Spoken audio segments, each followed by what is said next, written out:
कैसे हैं guys, welcome back to another show. आज मैं आपको दिखाने जा रहा हूँ एक फैंटेसी एक्शन मूवी जिसका नाम है Shang Chi and the legends of 10 rings. तकरीबन 1000 साल पहले यू वेनवू को खास 10 रिंग्स मिली जिससे वो अमर हो गया और उसके पास बेपनाह ताकत आ गई। उसने फिर 10 रिंग्स ऑर्गेनाइजेशन बनाई और कई किंगडम्स को कब्जे में कर लिया और हिस्ट्री में कई गवर्नमेंट्स को गिराना शुरू कर दिया। 1996 में वेनवू टालो नाम के गांव को ढूंढने लग गया, एक गांव जहां कई प्राचीन जानवर भी रहते हैं। वो जादुई जंगल से गुजरता उस गांव के रास्ते तक पहुंच गया, लेकिन उसे वहां गांव की मुहाफिज यिंग ली ने रोक लिया। दोनों एक दूसरे के प्यार में पड़ गए, लेकिन टालो गांव ने वेनवू को एक्सेप्ट करने से मना कर दिया, तो इसलिए ली भी गांव छोड़कर उसके साथ आ गई। उन्होंने फिर शादी कर ली और उनके 2 बच्चे पैदा हुए, जिनमें से एक बेटा शेंग-ची और एक बेटी या लिंग थी।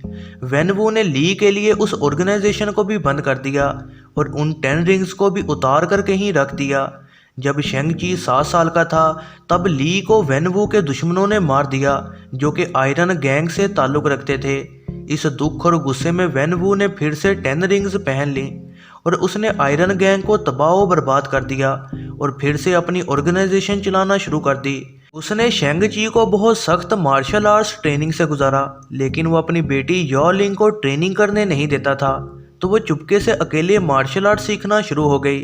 फिर जब शेंग-ची 14 साल का हुआ तो वेनवू ने उसे आयरन गैंग के लीडर को मारने के लिए भेज दिया। उसने अपना मिशन पूरा तो कर दिया, लेकिन काफ़ी डर गया और इस वजह से वो अपने फादर को छोड़कर सैन फ्रांसिस्को में भाग गया। वहाँ उसने अपना नाम शॉन रखा। मौजूदा दिनों में शेंग-ची एक होटल में पार्किंग का काम करने लग गया है और उसके साथ उसकी बेस्ट फ्रेंड कैटी भी काम करती है, जो कि शेंग-ची के माजी के बारे में कुछ भी नहीं जानती। फिर एक बस पर जाते दौरान 10 रिंग्स के आदमी उन पर हमला करते हैं, जो कि शेंग-ची से एक लॉकेट चोरी कर लेते हैं, जो कि उसकी मां ली ने उसे दिया था। फिर शेंग-ची वहां से सफ़र करके अपनी बहन को मिलने को निकल जाता है, क्योंकि उसे पता है कि अब 10 रिंग्स ऑर्गेनाइजेशन उसकी बहन के पास मौजूद दूसरे लॉकेट को लेने को जाएगी। वो फिर अपना माजी केटी को बताता है, जो कि उसके साथ उसकी मदद को जाना चाहती है। वो या लिंग को मकाओ में एक अंडरग्राउंड फाइटिंग क्लब में ढूंढ लेते हैं। वो वेनवू के पास से छोटी उम्र में ही भाग गई थी और उसने यहाँ आकर ये क्लब बनाया। 10 रिंग्स उस फाइट क्लब पर हमला कर देती है और वेनवू भी वहाँ आ जाता है और शेंग-ची, या लिंग और केटी को पकड़ लेता है और उससे वो लॉकेट भी ले लेता है। फिर उनको 10 रिंग्स के अड्डे पर लेकर जाया जाता है, जहां वेनवू उन दोनों लॉकेट का इस्तेमाल करता है ताकि टालाओ गांव तक पहुंचने के लिए नक्शा देख सके।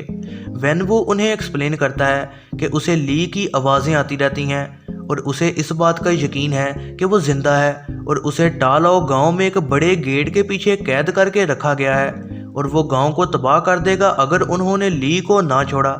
लेकिन उसके बच्चे और केटी ऐसा करना नहीं चाहते और इसलिए वो उनको कैद कर देता है। फिर वो तीनों जेल में एक एक्टर ट्रेवस को मिलते हैं, जिसको 10 रिंग्स ने पकड़ लिया क्योंकि वो वेनवू का नाम इस्तेमाल कर रहा था और उसका एक दोस्त जानवर होता है, जो कि उन्हें कहता है कि वो उनको टालाओ तक लेकर जा सकता है। फिर ग्रुप वहां से भाग जाता है और जादुई जंगल से होते हुए टालाओ पहुंच जाता है, जो कि एक और डिमेंशन में मौजूद होता है, जहां कई चाइनीज मिथोलॉजिकल क्रीचर्स भी मौजूद होते हैं।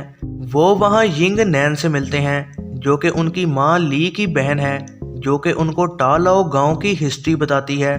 हजारों साल पहले इस गांव पर रूहें खाने वाले मॉन्स्टर ने हमला कर दिया था, जो कि अंधेरे से आया था, जिसे ड्वेलर कहा जाता है, और उसके साथ उसके कई शैतानी मॉन्स्टर भी थे।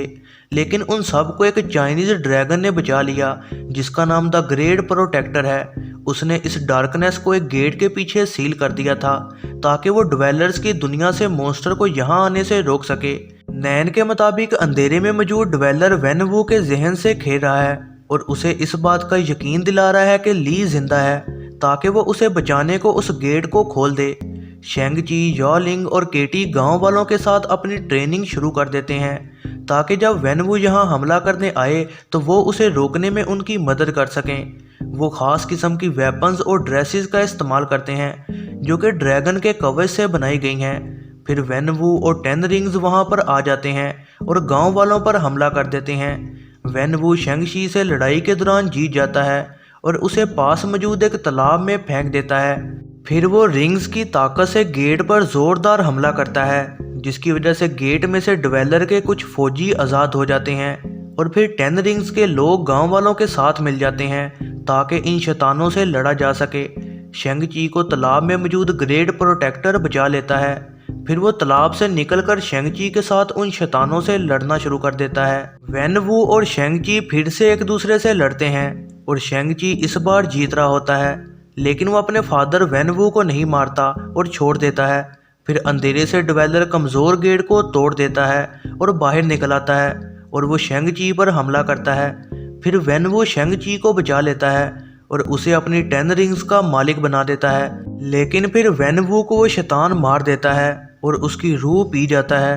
फिर शेंग ची, यो लिंग, केटी और द ग्रेट प्रोटेक्टर एक साथ मिलकर हमला करते हैं और वो कामयाबी से ड्वेलर इन डार्कनेस को मार गिराते हैं।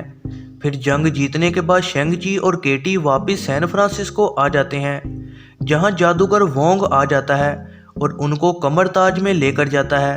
फिर मूवी के आखिरी सीन में वोंग, शेंग ची और केटी को ब्रूस बैनर और कैप्टन मार्वल से मिलवाया जाता है ताकि इन 10 रिंग्स का पता लगाया जा सके कि ये कहाँ से आई हैं। उन्हें पता लगता है कि ये 10 रिंग्स असल में किसी खास चीज़ की तरफ इशारा कर रही हैं। फिर आखिरी सीन में यो लिंग 10 रिंग्स की नई लीडर बन चुकी होती है और वो अब औरतों को भी आदमियों के साथ ही मार्शल आर्ट्स की ट्रेनिंग दिलवाती है, लेकिन वो शेंग ची को झूठ कहती है कि वो 10 रिंग्स ऑर्गेनाइजेशन को बंद करने वाली है। यह है ज़रनाब मूवीज़ रिव्यू। वीडियो पसंद आई हो तो लाइक ज़रूर कीजिएगा और ऐसी ही नई वीडियोस के लिए चैनल को सब्सक्राइब और बेल नोटिफिकेशन को ऑन करना ना भूलिएगा।